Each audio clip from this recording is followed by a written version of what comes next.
Assalamualaikum warahmatullahi wabarakatuh. Tradisi ketupat adalah akulturasi budaya yang konon diperkenalkan oleh Sunan Kalijaga atau Raden Syahid Putera Wilwatikta, Adipati Tuban.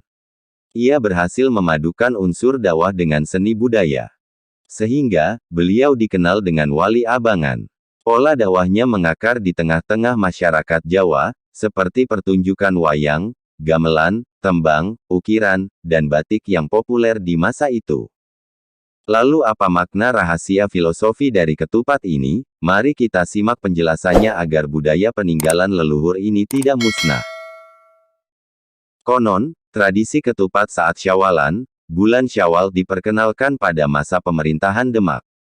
Secara bahasa, ketupat yang berasal dari bahasa Jawa merupakan singkatan dari ngaku lepat dan ngaku papat.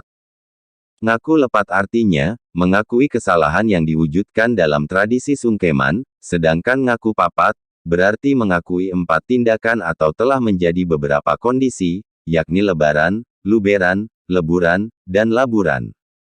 Sungkeman sendiri berasal dari bahasa Jawa, sungkem, yang artinya bersimpu atau jongkok sambil mencium tangan dalam kebudayaan Jawa. Dan juga tradisi sungkeman saat lebaran pertama kali dilakukan di era KGPAA Sri Mangkunegara I. Saat itu, beliau bersama seluruh punggawannya berkumpul bersama dan saling bermaafan setelah sholat Idul Fitri selesai dilakukan. Sedangkan, lebaran artinya, berakhirnya waktu puasa Ramadan. Luberan artinya, melimpahnya pahala dan simbol ajaran sedekah. Leburan artinya, meleburnya atau diampuni dosa seseorang sehingga saling memaafkan, dan laburan artinya, menjaga kesucian lahir dan batin atau seseorang menjadi bersih. Saat Syawalan, umat Islam mengkonsumsi ketupat yang terbuat dari janur. Secara filosofis, janur memiliki makna yang sangat dalam, yaitu berasal dari bahasa Arab, ja'an-nurun. Artinya, telah datang cahaya kebahagiaan, karena telah selesai menjalankan ibadah puasa atau kembali suci di hari Idul Fitri. Sedangkan masyarakat Jawa memaknainya, jatining nur, atau hati nurani, di mana beras dimaknai nafsu duniawi dibungkus dengan hati nurani. Sedangkan bentuk ketupat yang persegi 4 makna dari kiblat papat atau mata angin limo pancer arah kiblat. Untuk filosofi anyaman yang sulit saat dibentuk itu mencerminkan atau melambangkan kesalahan manusia dari berbagai aspek.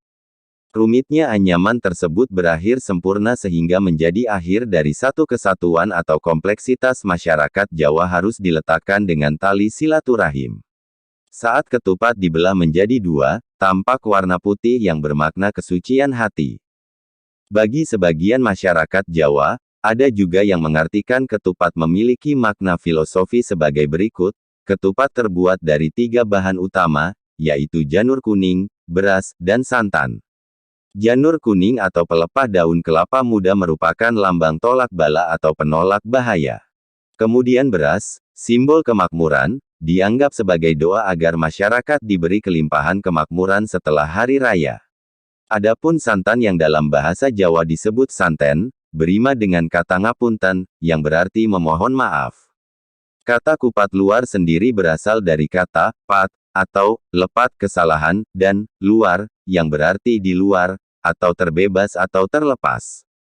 Dengan demikian, warga harus menyadari bahwa konsep pemikiran Raden Syahid, Sunan Kalijaga, lebih menonjolkan kezuhudan. Maksudnya, beliau mengajak manusia sebagai pribadi untuk merenungkan kembali atas apa yang telah dilakukannya selama ini, baik yang berhubungan dengan Allah Subhanahu wa Ta'ala, maupun dengan ciptaannya. Wallahu a'lam bishawab. Wassalamualaikum warahmatullahi wabarakatuh.